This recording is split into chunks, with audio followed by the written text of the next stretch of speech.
出場できるだけの、力は、持っている、チームだと思います。選手個々の、能力を見ても、ワールドカップに出場するだけの力はあると思いますし、これが、時間が、経てばより結果にもつながってくる、ということを、今日の試合で感じました。ただ何よりも先ほども言いましたけど、インドネシアのサッカー熱が素晴らしいと思いますし、間違いなく、サッカーの、現場で、強化につながる部分かなと思います。まずは入りは実は悪くなかったかなと思っています。攻撃の部分に先ほど言った、雨が降ってきた中、相手の背後をついていきながらというところではアグレッシブに入ることができたかなと思います。で、相手も、思ったよりも、ディフェンシブに戦ってきている中、Ada berita baru dari Jepang nih. Jepang ingin timnas Indonesia ke Piala Dunia 2026. Keputusan Hajime Moriyasu untungkan Alex Pastor. Cina panik. Di kualifikasi Piala Dunia 2026, Indonesia akan bertanding melawan Cina di GBK dan bertanding terakhir melawan Jepang ya guys. Karena Jepang ini sudah dipastikan lolos ke Piala Dunia, maka mereka akan menurunkan skuad lapis keduanya. Skuad lapis keduanya berisi pemain-pemain muda Jepang yang berada di Liga Jepang ya guys, yang akan bertanding melawan timnas Indonesia. Karena mereka akan mengistirahatkan para pemain-pemain seniornya.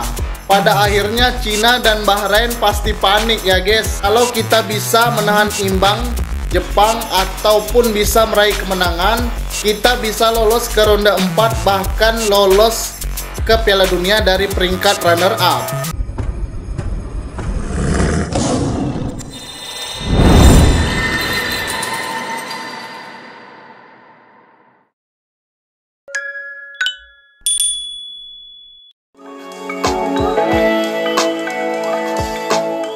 Jepang sudah memastikan diri lolos ke putaran final Piala Dunia 2026 sejak Maret 2025, sehingga pelatih Hajime Moriyasu memutuskan memberi kesempatan kepada lapis kedua untuk tampil di dua laga sisa grup C kontra Australia 5 Juni dan Indonesia 10 Juni.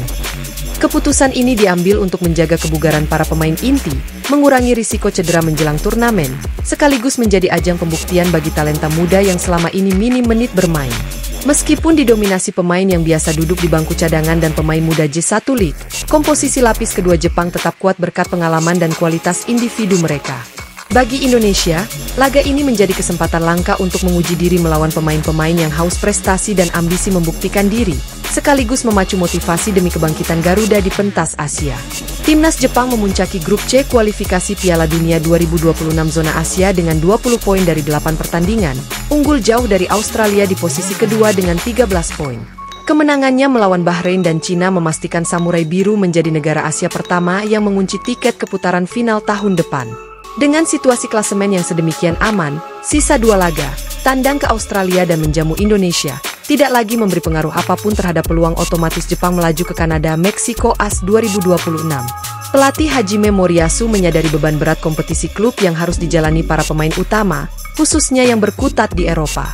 Padatnya jadwal musim 2024-2025 meningkatkan risiko cedera menjelang turnamen besar, sehingga rotasi dianggap langkah paling bijak untuk menjaga kebugaran sekaligus memberi ruang bagi pemain muda berpotensi.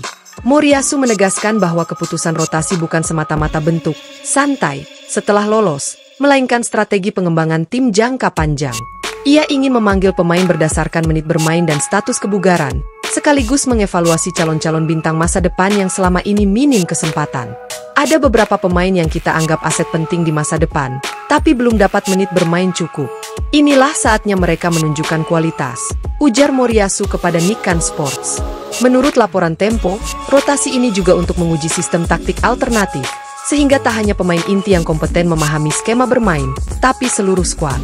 Para pemain lapis kedua dan muda diprediksi bakal mendapatkan instruksi spesifik untuk menerapkan pressing tinggi dan transisi cepat layaknya tim utama.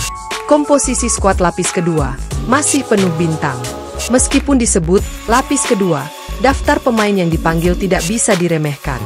Hanya 5 pemain J1 League yang masuk, Keisuke Osako, Kosei Tani, kiper, Kota Takai, Yuta Nakayama, bek tengah, dan Yuto Nagatomo, bek sayap. Semuanya akan menjadi cadangan bagi rekannya yang berkarir di Eropa. Sisanya, mayoritas datang dari klub-klub top Eropa. Ito Nakamura, Stade Reims, Prancis. Junya Ito, Stade Reims, Prancis. Joel Chimafujita, Sint-Truiden, Belgia. Ayu Museko, Grasshoppers, Swiss. Beberapa nama muda seperti Akito Suzuki, 21 tahun, dan Sota Kitano, 20 tahun, juga dipantau Moriyasu untuk masa depan timnas. Posisi lini tengah dan serang diisi oleh pemain muda yang haus gol dan kreativitas, sementara sektor pertahanan mendapatkan pengganti sementara lewat bek-bek berpengalaman Eropa yang sempat merumput di klub level kedua. Laga melawan Indonesia, 10 Juni 2025, menjadi kesempatan pemanasan ideal bagi Moriyasu bereksperimen. Skor.id menyoroti bahwa pelatih Jepang ingin mencoba berbagai pola penyerangan, transisi, dan pressing untuk mendapatkan kombinasi paling efektif sebelum Piala Dunia. Eksperimen ini termasuk memindahkan pemain yang biasa di sayap ke posisi nomor 10, atau sebaliknya, menempatkan gelandang serang di sayap demi fleksibilitas formasi. Rencana rotasi juga mencakup uji coba duel 1 lawan 1 di sisi lapangan untuk melihat kemampuan bertahan dan menekan pemain lawan. Bagi Indonesia, yang kini menghuni dasar klasemen dengan 3 poin, pertandingan melawan Jepang lapis kedua sejatinya 2 mata pisau. Di satu sisi, Garuda mendapat lawanan lebih ringan dibanding skuad utama Jepang, sehingga peluang mencuri poin terbuka lebih lebar. Namun di sisi lain, semangat membuktikan diri para pemain Jepang muda dan cadangan justru bisa tampil lebih energik dan serakah gol. Pelatih Indonesia, Shin Tae-yong, diprediksi akan memanfaatkan kesempatan ini untuk menguji kombinasi pemain baru dan skema 4-2-3-1 yang pernah sukses melawan Bahrain. Kemenangan, atau minimal hasil imbang, dalam laga ini bukan hanya memberi poin tapi juga kepercayaan diri jelang perempat final Piala Asia U23 dan persiapan SEA Games. Media Jepang menyambut baik rotasi Moriyasu, menilai ini langkah progresif dalam membangun tim yang tak bergantung pada segelintir bintang. Pengamat sepak bola Asia, Hiroshi Nakamura, menyebut, dengan memberi kesempatan kepada lapis kedua, Jepang memastikan regenerasi tetap berjalan tanpa mengorbankan hasil akhir. Sementara itu, fans Indonesia di media sosial ramai mendukung dan menantikan aksi Garuda melawan Samurai Biru versi muda. Banyak yang berharap pertandingan ini menjadi momentum bangkit setelah kekalahan besar di laga sebelumnya. Keputusan Jepang menurunkan skuad lapis kedua dalam laga kualifikasi putaran ketiga melawan Indonesia adalah cerminan visi jangka panjang Hajime Moriyasu, menjaga kebugaran, mengembangkan talenta, dan menguji skema tanpa mengorbankan hasil kualifikasi bagi Indonesia. Ini adalah ujian ideal untuk membangun mental dan mengukur kemampuan, sekaligus peluang meraih poin penting. Pertandingan 10 Juni 2025 di GBK, dengan atmosfer berbeda dari laga sebelumnya, diprediksi berjalan menarik, penuh strategi, semangat muda, dan ambisi bersaing di level Asia.